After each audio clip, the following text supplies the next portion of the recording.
আসসালামু আলাইকুম বন্ধুরা। আজকের এই ভিডিওতে বলবো কিভাবে ভিএসডিসি ভিডিও এডিটরে কয়েকটি ভিডিও একসাথে সংযুক্ত করে। তার জন্য আমরা ভিএসডি ভিডিও এডিটরে যাব। ভিএসডি ইউটিউব চ্যানেলে ইউটিউব চ্যানেলে ভিডিও আপলোড করার জন্য যে আগে যে আমরা ভিডিও কাট করি সেটার জন্য ভিএসডিসি মূলত অনেক ভালো। যদি আপনারা চান তাহলে ভিএসডিসি ভিডিও এডিটর ব্যবহার করতে পারেন, না চাইলে আপনার অন্য যদি চান সেটাও ব্যবহার করতে পারেন, আপনাদের এখন যা ইচ্ছা। ঢুকতে টাইম নেবে, তার জন্য আপনাদের অপেক্ষা করতে হবে।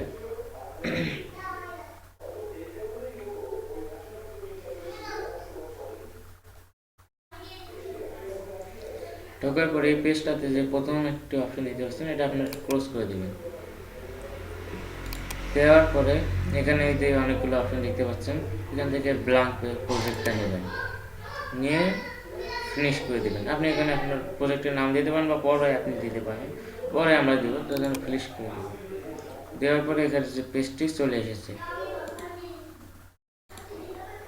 এখন আমরা এখানে এই পেজটির ওপর আমরা এখন ভিডিও আপলোড করব। তার জন্য এখানে একটা অপশন আছে, এই অপশনে ক্লিক করব। এখন আপনার ভিডিওটি যেখানে আছে সেখান থেকে নিয়ে আসবেন। কারণ এখন আমি এই ভিডিওটি নেব, প্রথমে যে ভিডিওটি দিয়ে ওকে করে দেব। দেখুন এখানে ভিডিওটি চলে এসেছে। এখন এটা তো এসেছে, কিন্তু তার সাথে আমি আরও একটি ভিডিও এটার সাথে সংযুক্ত করতে চাই। এটার পরে ওই ভিডিওটি চালু হবে। তারপর আবার ওই একই অপশন দিয়ে আরেকটি ভিডিও মেসেজ ওকে করে দেবেন, দিয়ে দেখুন এটা পাশে চলে এসেছে। এখন আপনি যদি প্লে করেন এটা শেষ হওয়া মাত্র এটা শুরু হবে। আপনি যদি চান আরও ভিডিও অ্যাড করতে চান তাহলে আপনি যদি একটা বিষয়ের জন্য আলাদা আলাদা ভিডিও করেন এবং সেগুলো যদি একসাথে করতে চান তাহলে আপনি এই বিষয়টি করতে পারেন। এগুলো করার পর আপনি এক্সপোর্ট প্রজেক্টে গিয়ে আপনার এখানে চেঞ্জ আপনি যে নাম দিতে এখানে যে আপনি নামটা দিবেন, এই প্রজেক্টটির নাম দিলাম ওয়ার্ড ফাইল।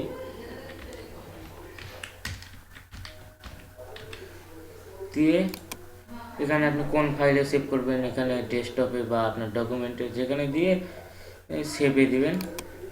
দেওয়ার পরে পিসিতে একটু দিবেন, তারপরে এক্সপোর্ট প্রজেক্টে গিয়ে কন্টিনিউ করে দিবেন, আপনার সেভ হবে।